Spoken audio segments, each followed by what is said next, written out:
हाय दोस्तों, एक बार फिर से आप सभी लोगों का YRS क्लास में बहुत बहुत स्वागत है। दोस्तों, प्रश्न नंबर 9 का प्रश्न आपके सामने कह रहा है। इसमें निम्नलिखित उपसर्गों में से किन्हीं तीन के मेल से एक एक शब्द बनाइए। जैसा कि दोस्तों एग्जाम में 3 नंबर के लिए आपसे पूछा जाता है, उपसर्ग से तीन शब्द बनाइए। यानी 5 उपसर्ग, आपको 6 उपसर्ग दिया जाएगा। इन 6 में से आपको केवल 3 आपको लिखना रहता है। आइए फिर दूसरा प्रश्न आपके सामने यहाँ से कह रहा है। दोस्तों प्रश्न आपके सामने है यहाँ से, निम्नलिखित में से किन्हीं दो प्रत्ययों का प्रयोग करके एक एक शब्द बनाए। यानी प्रत्यय का प्रयोग करके हमें एक एक शब्द बनाना, वो भी हमें 2 करना है। ये 2 नंबर के लिए पूछा जाएगा आपसे। तीसरा है, निम्नलिखित में से किन्हीं दो के समास विग्रह कीजिए। प्रधान अध्यापक है, पीताम्बर है, सप्त सिंधु है, खरा खोटा है। इन चारों में केवल 2 शब्दों का समास विग्रह करना है और 2 नंबर की प्राप्ति होगी। अब दोस्तों यहाँ से प्रश्न नंबर है, निम्नलिखित में से किन्हीं 2 शब्दों के तत्सम रूप लिखिए। खंभा, आंख, चाम, कछुआ। इन चारों में केवल आपको 2 लिखना है और 2 नंबर की प्राप्ति होगी। अणा पाठ आपके सामने है, निम्नलिखित में से किन्हीं 2 शब्दों के 2 पर्यायवाची शब्द लिखिए। कमल, गंगा, दिन, नदी, पुष्प। इन पांचों में केवल आपको 2 शब्दों का पर्यायवाची शब्द लिखना है और आपको 2 नंबर की प्राप्ति होगी। आइए दोस्तों चलते हैं प्रश्न नंबर 9 का 9 का खा, गा, घा और अड़ा पाठ अच्छे तरीके से हम पढ़ते हैं इस पूरे वीडियो में। अब दोस्तों इसके उत्तर में हम कॉलम बनाते हैं। एक तरफ लिखेंगे उपसर्ग, दूसरी तरफ लिखेंगे शब्द। अब दोनों उपसर्ग में क्या है? अन है, अप है, अनु है, उप है, सा है, अब है। इन शब्दों से हमें शब्द बनाना है।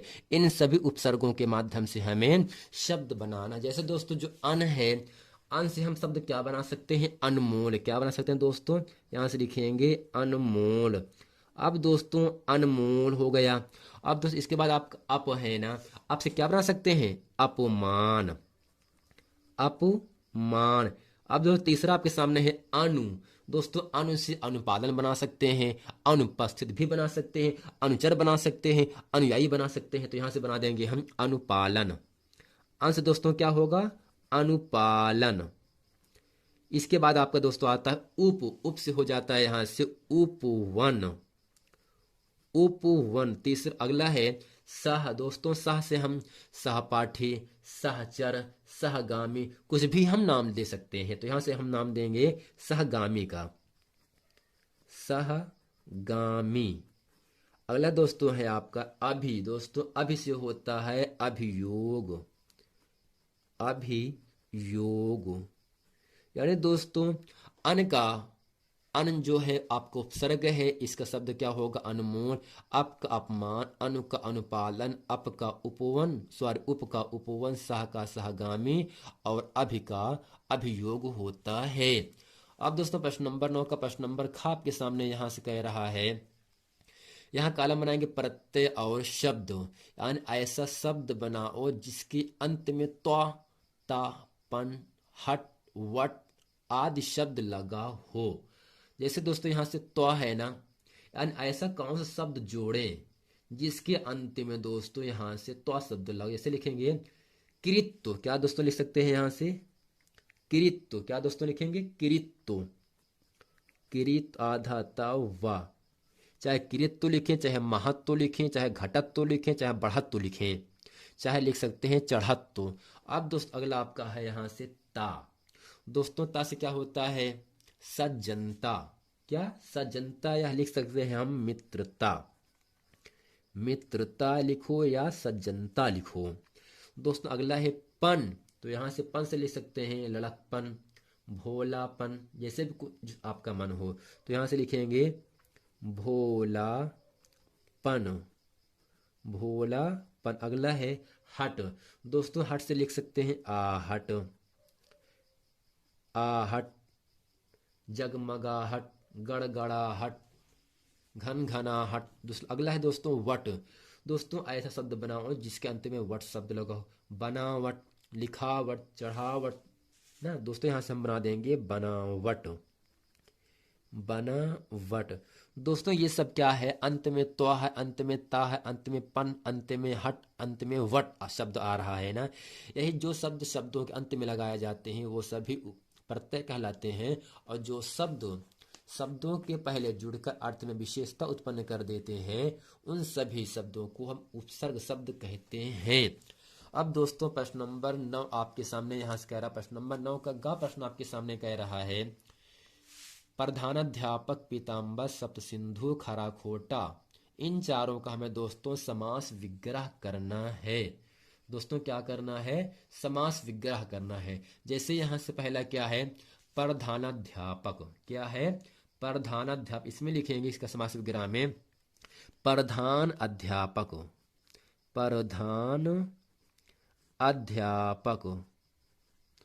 प्रधान अध्यापक जो है दोस्तों, ये प्रधान अध्यापक का समास विग्रह है।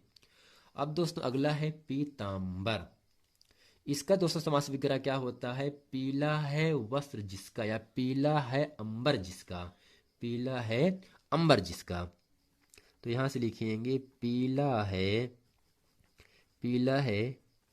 वस्त्र या अंबर, अंबर जिसका। दोस्तों चाहे यहां से वस्त्र लिखें चाहे लिखें अंबर, तो वस्त्र माने कपड़ा होता, अंबर के माने भी कपड़ा होता है।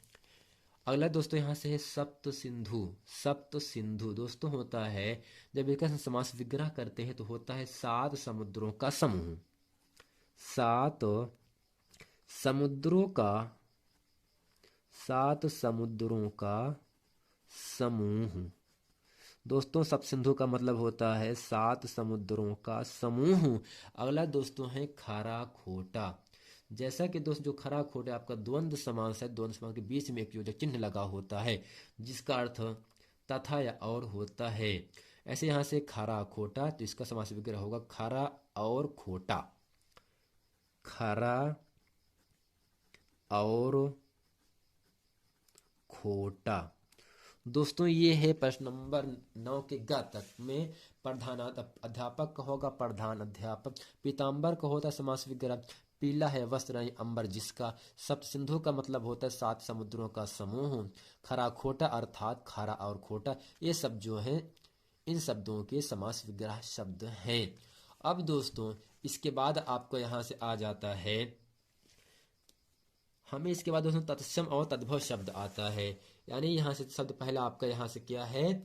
खंभा, आंख, कछुआ, चाम, इन सभी शब्दों का दोस्तों हमें तत्सम रूप अर्थात शुद्ध रूप लिखना है। जैसा कि दोस्तों एग्जाम में 2 नंबर के लिए आपसे पूछा जाता है।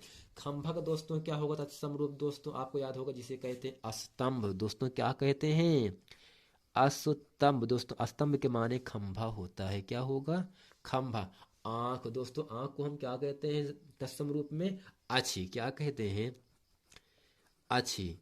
स्तंभ माने खंभा, अच्छी माने आंख। दोस्तों जो कछुआ होता है, कछुआ को दोस्तों हम कच्छप कहते हैं तत्सम में, आधा चा छा पा, कच्छप के माने होता है कछुआ। अब दोस्तों चाम शब्द है, चाम का अर्थ होता है तत्सम में चर्म।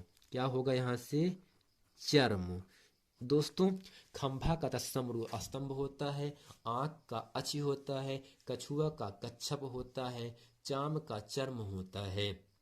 अब प्रश्न नंबर 9 के घ में यहां से है शब्दों की पर्यायवाची शब्द लिखना है, और जो पर्यायवाची शब्द लिखना है वो आपको 2 नंबर और आप लोगों को 2 नंबर की प्राप्ति होगी। दोस्तों पहले यहां से कमल। कमल शब्द का हमें 2 पर्यायवाची शब्द बताना है, जिससे क्या क्या दोस्तों होगा? पंकज और नीरज। यहां से लिखेंगे पंकज, नीरज। यानी दोस्तों जिन शब्दों के अंत में जा शब्द लगा होगा वह शब्द कमल शब्द का पर्यायवाची शब्द होता है। अब दोस्तों अगला आपका यहां से है गंगा। दोस्तों क्या है? गंगा। दोस्तों गंगा का होता है पर्यायवाची शब्द जाह्नवी। क्या होगा? और दूसरा होता है पयासविन। यहां से लिखेंगे जाह्नवी, जाह्नवी। दूसरा दोस्तों क्या हो जाएगा यहां से आपका? पयासविनी, पयास आधा सा वापे छोटे एक मात्रा बड़ी नी, पयासुनी। दोस्तों इसका अर्थ होता है गंगा। अब दो तीसरा यहां से आता है नदी। दोस्तों नदी को हम क्या लिख सकते हैं? सरिता और नद। सरिता, सरिता के माने नदी और दोस्तों नद के माने भी नदी होता है। अब दोस्तों अगला आपका है पुष्प। दोस्तों पुष्प को हम क्या क्या कहते हैं पर्यायवाची शब्द में? फूल और सुमन कहते हैं। क्या कहते हैं?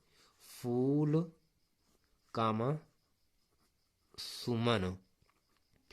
अब दोस्तों दिन को हम क्या कहते हैं? दिवावासर। दिवावासर। दिन दिवाकर भानु भास्कर। ये सब क्या होते हैं? दिन के पर्यायवाची शब्द होते हैं। जैसा कि दोस्तों यहाँ से कमल का होता है पंकज और नीरज, गंगा का होता है जाह्नवी और पयास्विनी, नदी का होता है सरिता नद, पुष्प का होता है फूल और सुमन, दिन का होता है दीवा और वासर। दोस्तों उम्मीद करते हैं ये पूरा प्रश्न वीडियो आप लोगों को अच्छे तरीके से समझ में आ गया होगा। मिलते हैं फिर नेक्स्ट वीडियो में, तब तक के लिए थैंक यू।